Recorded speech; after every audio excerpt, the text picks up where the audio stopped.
Welcome back to Mansions of Madness. We're playing Blood Ties, the third scenario of the base game. And we're beginning turn 11.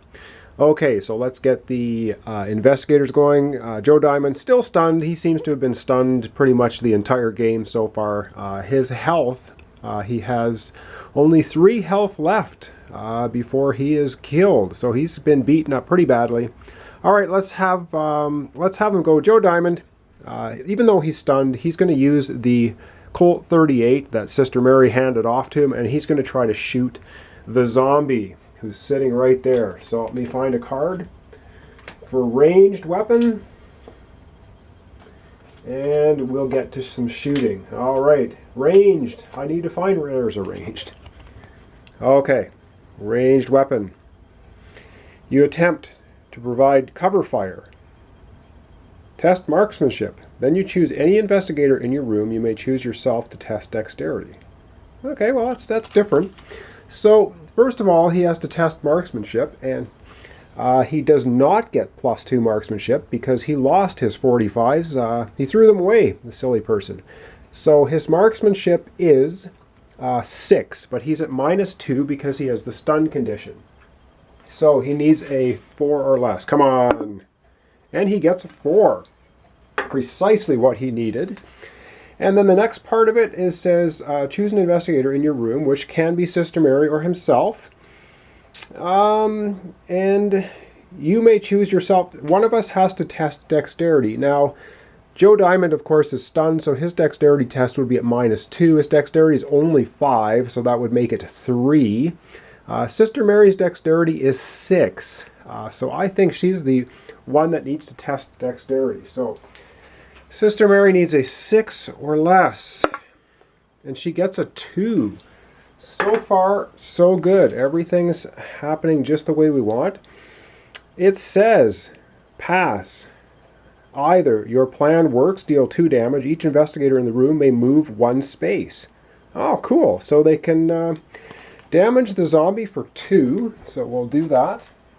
And we'll take a look at this zombie. He has a total health of 5. So Joe has done 2 with Sister Mary's help. He's still stunned. And now they can move 1 space. So it's basically a free move for them. And I believe that is for both of them. Each investigator may move 1 space. So because they know they need to go down into the darkness, they are going to go down the ladder into the cave number 2. So down both of them go. Now that was Joe's 1 action, so let me just readjust the camera and we'll carry on from there. Okay, so Joe and Sister Mary show up down here in the dark, there's dark down here, cave. Joe has only 1 movement left. He's done his action, and because he's stunned, he only gets 1 movement. Now the last clue says something about dripping water, and over here in the chasm there's water underneath the bridge.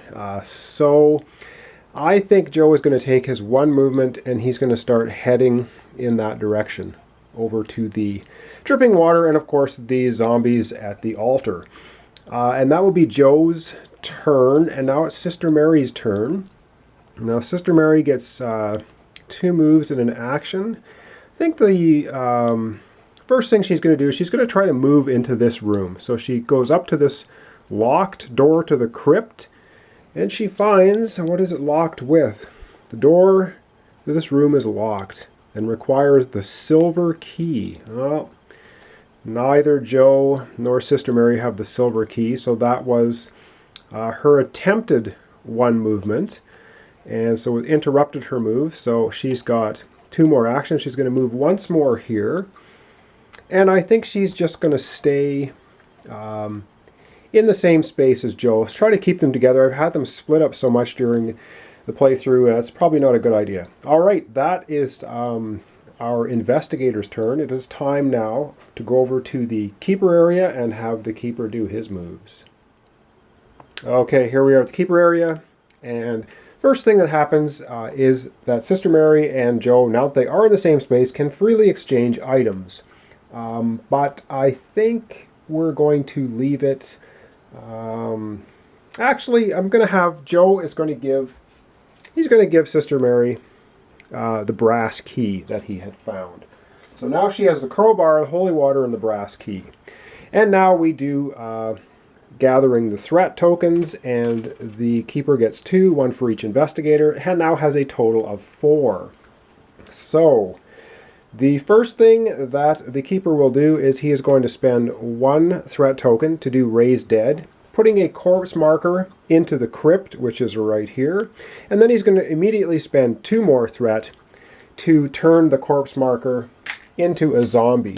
So here we have another zombie coming out in the crypt, and he'll be sneaking out past the locked door with the silver key. So not good news for Joe and Sister Mary. And for the last threat token, I am going to have all the monsters move using Creature of the Night. All right, back to the board. We'll move those monsters and see what happens. So Sister Mary, disturbing the door, must have awoken a zombie in the crypt. Takes 1 step and moves here. And I won't readjust the camera, but the zombie that got shot by Joe Diamond, who's in the ladder, also climbs down the ladder space, 1 space, and ends up here. So Joe and Sister Mary in a dark cave now have 2 zombies behind them, and I forgot the stun token comes off Joe Diamond during the exchange items phase. So now Joe is no longer stunned, and Sister Mary, they're together. They do have 2 zombies though, fast on their heels now, and there's also 2 zombies down the other end of the corridor here in the altar room. So looks like Joe and Sister Mary are a little bit cut off, which is not great. And I'll just tilt the camera a little bit here.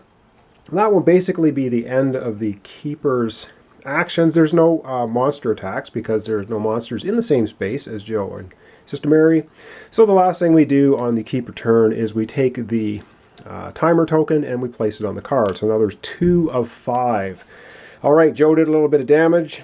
Sister Mary now has the brass key. They're heading towards the area of dripping water. But the keeper's got 4 zombies now down here in the caves with Joe and Sister Mary. So things looking a little bit grim. All right, that's the end of turn 11. Thanks for watching. Thanks for subscribing. Join me next time when we get into turn 12.